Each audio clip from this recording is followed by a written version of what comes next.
भगवान की जब असीम कृपा होती है तब पाम दे यह मार्ग सोई, अतिशय कृपा राम की हुई, पांव देह यह मार्ग। इस मार्ग में कदम वही रख सकता है जिसके ऊपर अतिशय कृपा हुई है। त्रिभुवन में सबसे बड़ा कार्य है चंचल मन को संसार से हटाकर प्रभु में लगाना। आप फावड़ा चला सकते हैं, बाहरी दिन भर मेहनत कर सकते हैं, आपको कोई परेशानी नहीं होगी, ये भी हो सकता है। लेकिन आप 5 मिनट बैठ कर के मन को रोक कर प्रभु में लगाएं, इससे बड़ा कोई कार्य नहीं। और वो कार्य इस मार्ग का पथिक आजीवन करता है, जिसे आप समझते हैं कि काम चोर हैं, एक कर्तव्य से विमुख पुरुष जन बाबा जी बन जाते हैं, ऐसा नहीं। परम कर्तव्य अनेक जन्मों से भूलते चले आए, इस जन्म में मुझे भगवान ने सावधान कर दिया, मुझे संतों का संग दिया, उससे विवेक के द्वारा हमारी समझ में आया कि संसार की सेवा रूप कर्तव्य कर्म करते हुए मन को निरंतर प्रभु में लगाना ये जीवन का कर्तव्य है। यही परम धर्म है, यही परम लाभ है। तो देखो, आप चाहे जितने बहादुर हो, चाहे जितने बलवान हो, रोक के दिखाओ मन को, मन को रोक के दिखाओ तो तुम्हें बलवान समझे। जहां चाहता रौंद देता है तुम्हें, चाहे जितना तुम शरीर से बलवान हो, तुम्हें घुटने टेकवा देगा। काम, क्रोध, लोभ, मोह, मद, मत्सर। और साधक इनसे जीतता है। वही साधु काम, क्रोध, मद, मान न मोहा, लोभ न क्षोभ, राग नहीं द्रोहा, जिनके कपट दंभ नहीं माया, तिनके हृदय बसहु रहुलाया। काम क्रोध आदि पर विजय प्राप्त करने वाला महाबली भगवत भक्त होता है। ये काम चोर नहीं होते हैं, ये काम विजयी होते हैं। जिनको लगता है कि बहुत सरल काम भजन है, देखो करके तो देखो। एक बार आद्य गुरु भगवान शंकराचार्य जी परम पावन भागीरथी के तट पर विहरण कर रहे थे। स्वाभाविक ऐसे ही देखा 2 मछुआरे बंसी लगाए हुए मछली पकड़ने के लिए एकदम एकाग्र बैठे हुए हैं। उनकी एकाग्रता, उनकी तन्मयता देख करके, प्रयास देख करके कहा, भाई ये आप जो चेष्टा करते हैं, कितनी मछलियां पकड़ लेते हैं, कितने रुपए मिलते हैं रोज तुम्हें? क्या अरे महाराज, पूरे दिन लगे रहते हैं, तब कहीं कुछ भोजन अपने परिवार का और अपना चला पाते हैं। जो मिलती है मछली उनको बेच लेते हैं। तो भाई तुमको इसमें पक्का भी नहीं है कि मिल जाए? बोले हाँ, ये भी बात है। तो चलो, आद्य गुरु भगवान शंकराचार्य जी ने विशेष चारों दिशाओं में मठ की रचना की, जिससे धर्म की रक्षा होती है। मठ में चलो, नारायण नारायण नाम का कीर्तन करो। जितनी तुम्हारी दिन में मछली मारने से रुपया आती है वो हम देंगे, और भोजन तुम्हें भी देंगे, तुम्हारे परिवार के लिए भी दे देंगे। बस अगर जितनी देर मछली मारते हो उतनी देर नारायण नारायण कहोगे, तो जितना तुम रुपया कमाते हो रुपया देंगे, भोजन तुम्हें भी देंगे, तुम्हारे परिवार वालों के लिए भी दे देंगे। चलो लेवा चले, मठ में बैठो, यहां करो, नाम कीर्तन करो, नारायण नारायण नारायण। बस हृदय में जलन हुई वहां बैठते ही, एकदम व्याकुलता, क्योंकि परम पावन पवित्र स्थान में बैठते ही पाप रूपी मल का नाश होना प्रारंभ हो जाता है। दर्शन, संभाषण, भगवान नाम कीर्तन, ये निर्मल करने के बहुत ही सुदृढ़ उपाय है। वो खड़े हो गए, बोले महाराज न तुम्हारा भोजन चाहिए न रुपया चाहिए, हमारा मन शांत हो गया यहाँ ने, हम वही अपना मछली पकड़ेंगे, वही करेंगे। क्या समझते हो ये भगवत मार्ग कायर पुरुषों का मार्ग है? नहीं, ये ऐसे शूरवीरों का मार्ग है जो बाहर त्रिभुवन विजेता रहे हैं, वो भी जहां हार गए हैं वहां उपासक जीत जाता है। हरि का बल लेकर वो जीत जाता है। त्रिभुवन पति चाहे रहा हो, अपने तप के प्रभाव से, पुण्य के प्रभाव से, पर भोगों ने उसकी जो दुर्दशा की है, वो जब शास्त्रों में पढ़े तब देखने में आता है कि त्रिभुवनपति देवराज इंद्र है और किस दशा को प्राप्त है, और उन्हीं भोगों को भगवान का आश्रय रखने वाला एक अकिंचन भक्त परास्त कर देता है। ये कायरों का मार्ग नहीं है, ये कर्तव्य विमुखों का मार्ग नहीं है, ये परम धर्म, परम कर्तव्य और परम बलवान कौन? महाबली कौन? जो भगवत बल से बलवान है, जो भगवान के बल को स्वीकार कर चुका है, वो अब कुछ भी कर सकता है, हर विषय को रौंद सकता है। भगवत बल बिना शारीरिक बल, बुद्धि बल, तप बल आदि के द्वारा इन कामादि विकारों को कोई नष्ट नहीं कर सकता। एकमात्र भगवत चरणारविंद का बल। तो उपासक को सावधान रहना है कि भगवत मार्ग में हम चले हैं तो हम अपने स्वामी के विमुख आचरण न करें। जो भक्ति के नाम पर ऐसा ढोंग करते हैं, दंभ करते हैं,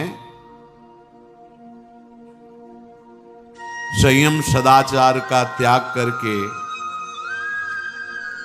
दुराचार परायण होते हैं, बाहर से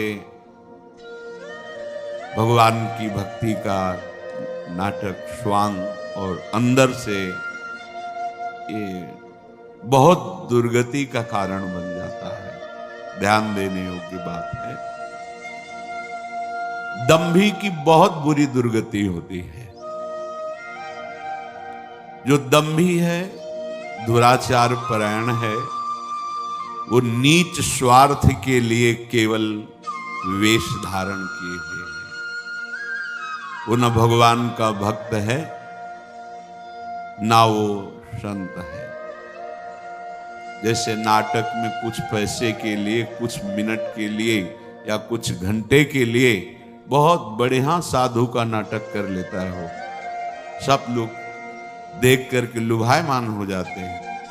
जब अच्छा स्वांग करता है साधु का या असाधु का, तभी तो सिनेमा नाटक हो चलता है। साधु का स्वांग तो एक नाटक में भी कुछ घंटे के लिए पैसा लेकर करता है। अगर हम वेश धारण किए हुए हैं, भगवत मार्ग के पथिक हैं, या गृहस्थ में रहते हुए भगवत मार्ग का अवलंबन लिया है, भगवत प्राप्ति करना है, ऐसा दृढ़ निश्चय किया है, फिर हम गंदी बातें, गंदे आचरणों में मन को लगाना, ऊपर से नाटक वैराग्य का, अंदर से भोगों का खेल, ऊपर से भक्ति का नाटक, अंदर से विषय भक्ति, बहुत सावधान। दंभी की बहुत दुर्गति होती है, क्योंकि उसने कोई भगवद आश्रय नहीं लिया। उसके हृदय में कोई जलन नहीं कि मैं गलत हूं, वो केवल नाटक ही कर रहा है, इसलिए उसकी दुर्गति होगी। सिद्धांत को समझना है। जो दुराचारी दंभी है, वो अपने मात्र स्वार्थ के लिए नीच वृत्ति वाला, वो ऐसी भारी गलती करता है।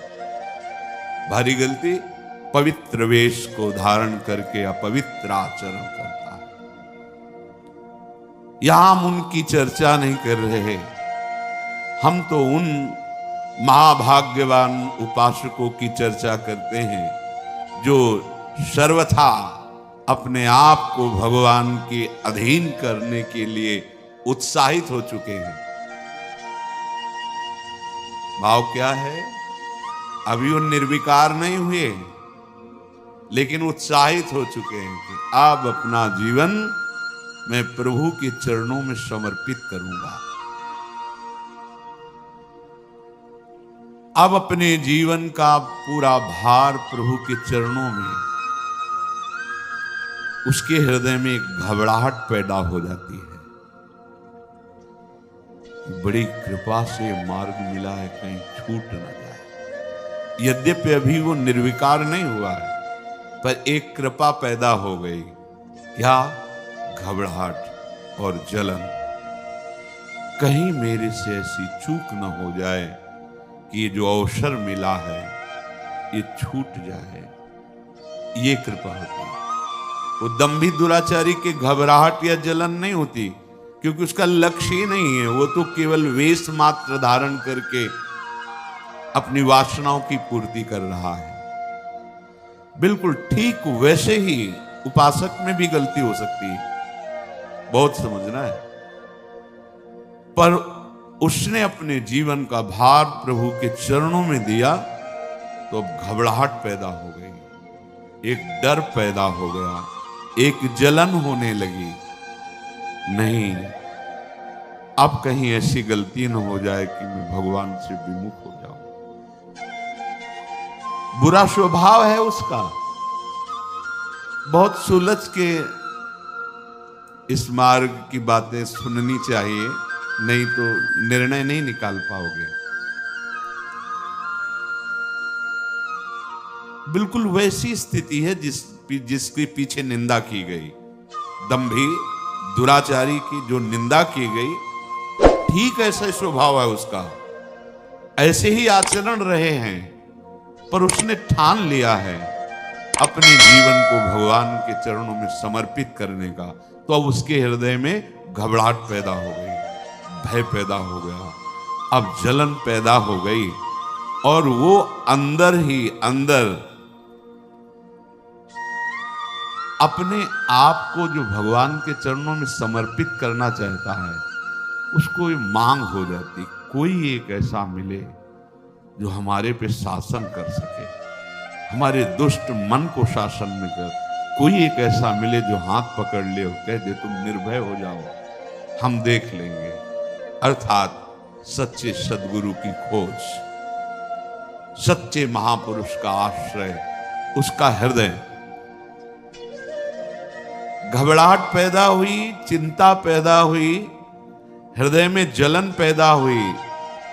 ये पापों के परिणाम का नहीं है, ये कृपा का है, क्योंकि यही उसको ऊपर उठा रही है। अब उसके हृदय में एक पीड़ा हुई, कोई ऐसा हमें सतमार्ग का महापुरुष मिले जिसके चरणों में सर रख के मैं निश्चिंत हो जाऊं, वो मेरे जीवन की बागडोर पकड़ ले और मैं निश्चिंत भाव से भगवान के चरणों में निर्भय होकर के चलूं। वो सबल का आश्रय लेने के लिए अंदर से व्याकुल हो जाता है। सबल भगवान है, दूसरा कोई नहीं है।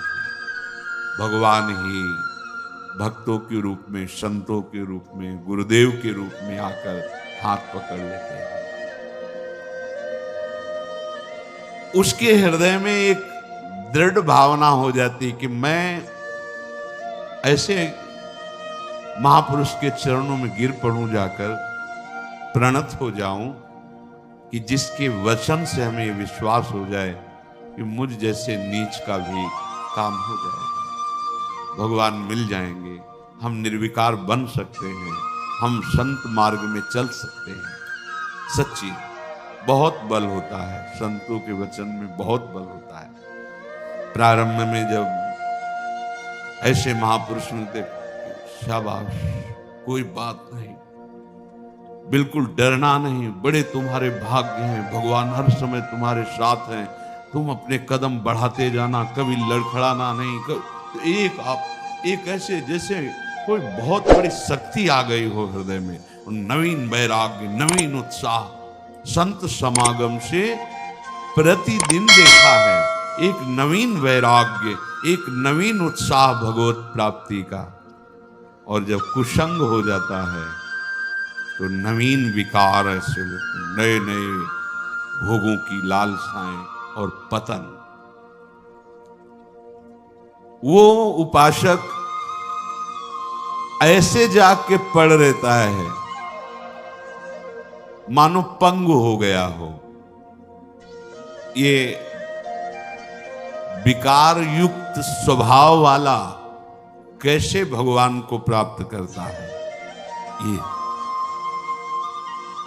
जब ऐसे महापुरुष का संग मिलता है तो मानो पड़ गया उनके चरणों में कि अब चाहे तुम चरणों से प्रहार करो और मुझे तिरस्कृत करके भगाओ, अब हमारी ठौर नहीं है, अब कोई और नहीं है हमारा।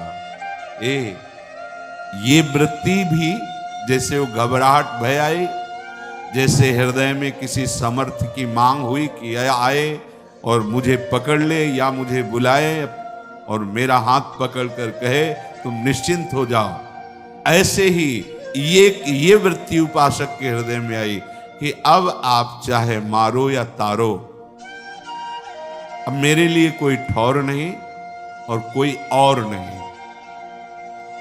ये ध्यान रखना, जब तक कोई ठौर है, कोई और है, तब तक निर्विकारता नहीं आती है, तब तक निश्चिंतता नहीं आती है। एक अद्भुत आनंद।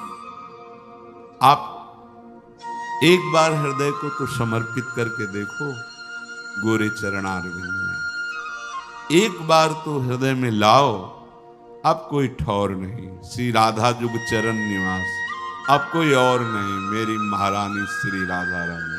यही सदगुरु हैं, यही है गुरु। श्री जी गुरु। हरि हरिवंश भेद नहीं होई, प्रभु ईश्वर जाने सब कोई, दोई कहे ना अनन्यता। दो कहने से अनन्यता नहीं बनती। जो प्रभु की कृपा से ऐसा संग मिल गया, अब उसके हृदय में प्रतिपल एक उमंग आने लगती है। मैं कैसा अधम नीच, मुझको कितना उत्तम सौभाग्य मिला। अरे मैं वृंदावन वास कर रहा हूं, मैं सत्संग सुन रहा हूं, भगवान नाम जप कर रहा हूं, साधु समागम, अहो हमारे ऊपर अपार कृपा। वो प्रतिपल ऐसे विचारों में खोने लगता है। भगवत कृपा पात्र का हृदय कैसा होता है, ये प्रारंभ से देखिए।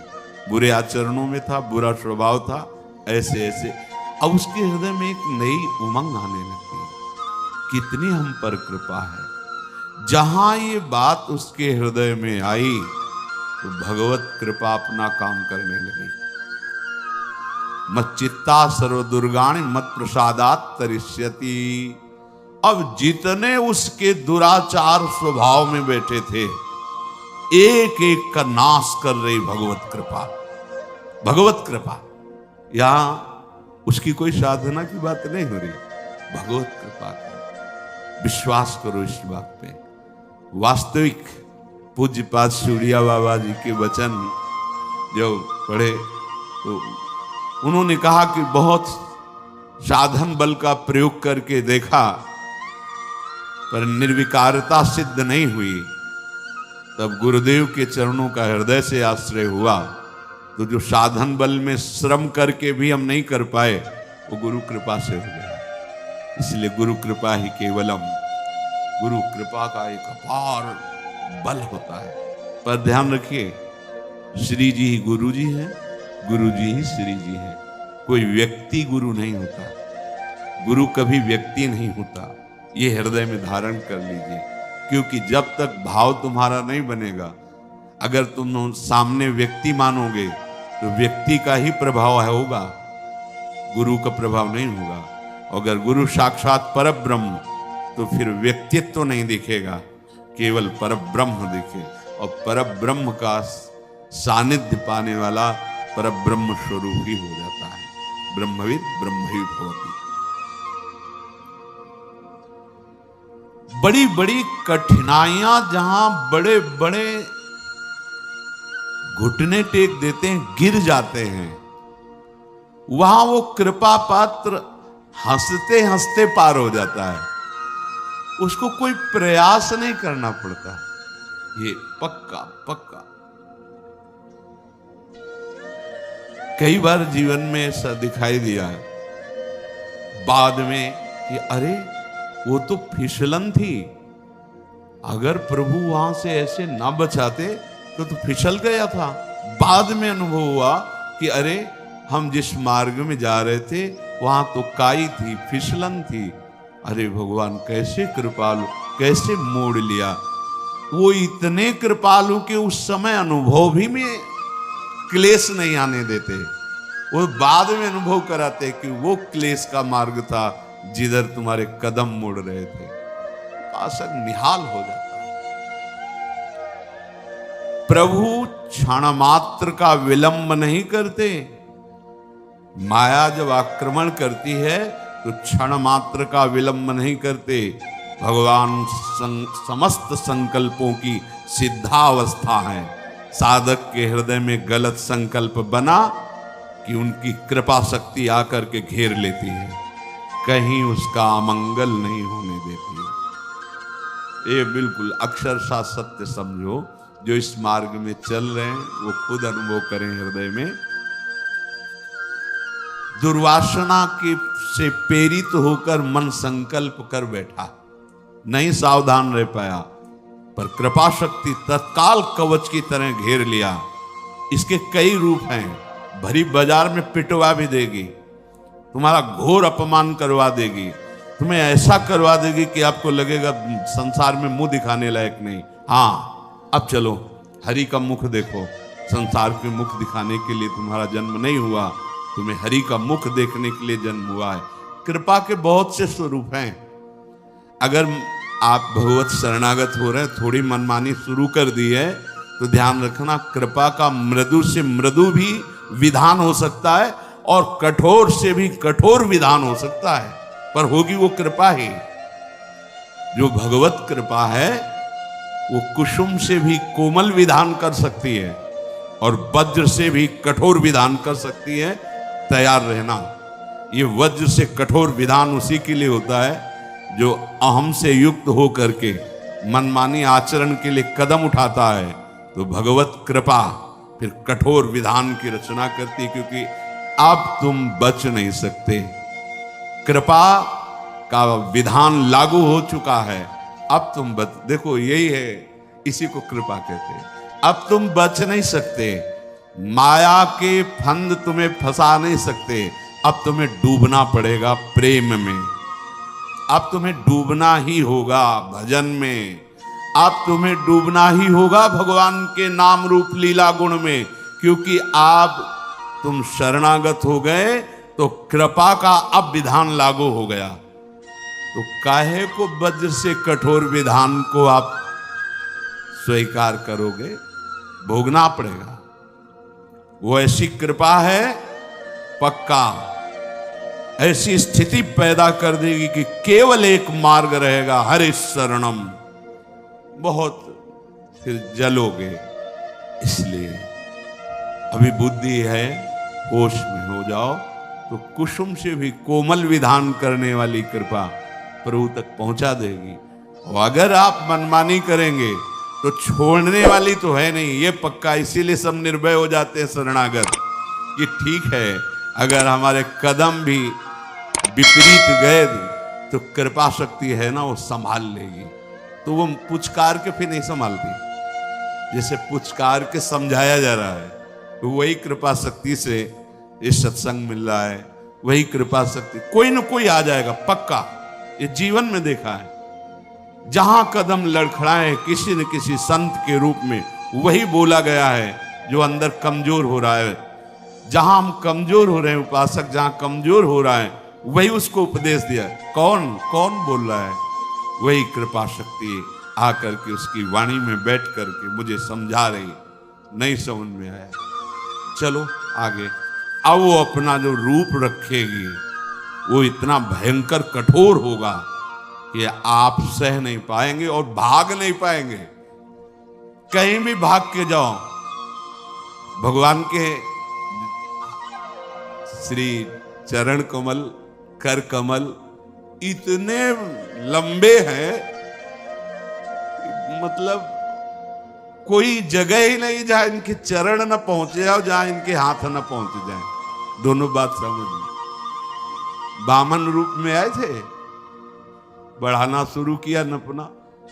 अब ब्रह्मलोक के आगे तो है नहीं, तो इसलिए वहीं तक रुक गया। तो इतना ही थोड़ी कि केवल ब्रह्मलोक तक, अगर ऐसे और भी तो और भी बढ़ते चले जाते। अनंत महिमाशाली, तो इनकी कृपा भी तो अनंत है। कृपा के बहुत लंबे हाथ है।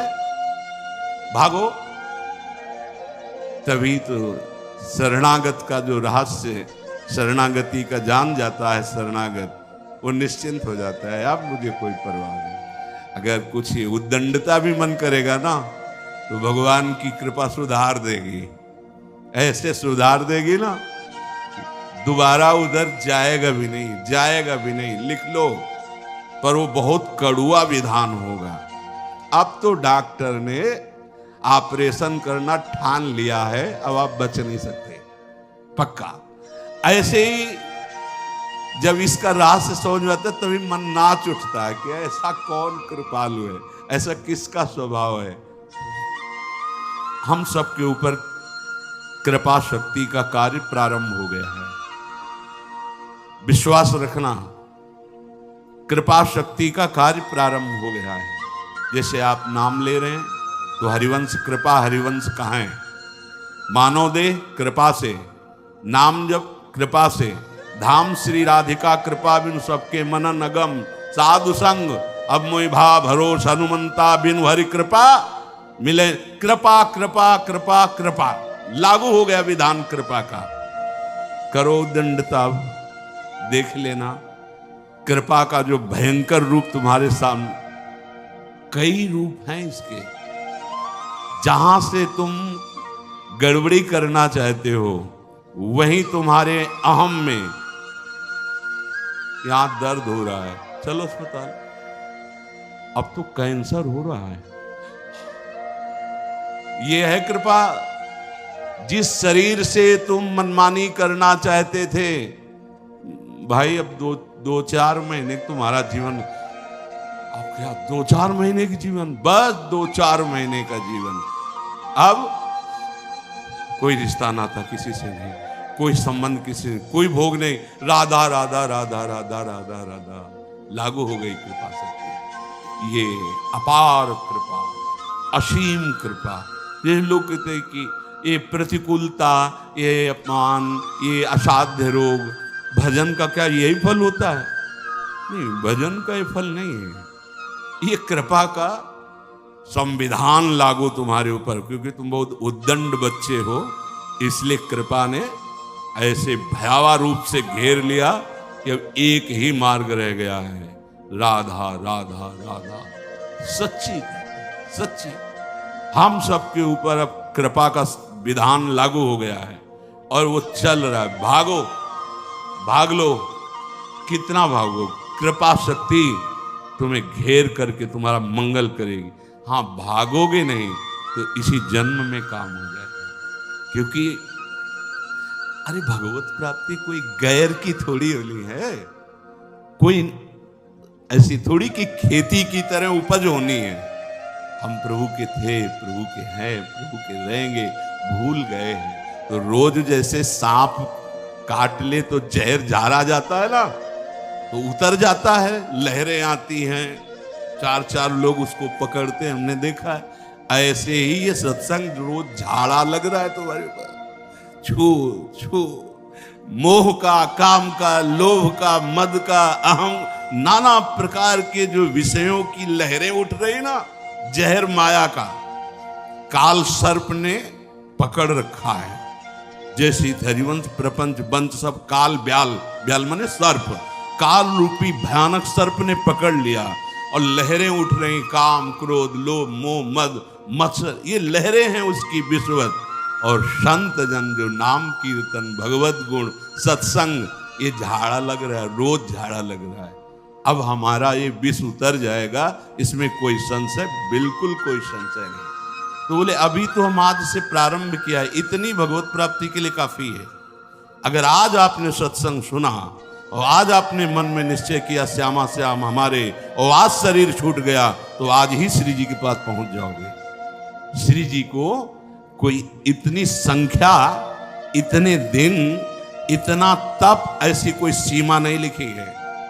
हाँ, जितनी श्वासें हैं वो हम अपनी लाडली को दे, चाहे एक ही श्वास रह गई, राधा गए श्री जी के पास, 1,00,000 श्वास तो राधा राधा राधा राधा राधा, जिस श्वास में शरीर छूटेगा हम श्री जी के पास पहुंच जाएंगे। और अभी ये करना ही पड़ेगा, क्योंकि कृपा शक्ति ने घेर लिया है पक्का। जिसे आपको नहीं दिखाई दे रहा तो अगर वो सूक्ष्मदर्शी जिसके पास दूर से दिखाई दे रहा कि कीटाणु फैले हुए हैं, ऐसे ही कृपा ने अपना जाल फेंक रखा है। हम सब कृपा रूपी जाल में फंस चुके हैं। माया जाल से मुक्त करने के लिए कृपा ने अपना सुदृढ़ जाल फैला दिया और माया को कह दिया कि तेरी जितनी ताकत हो खींच के दिखा, तेरे जाल में दम है या मेरे जाल में दम है।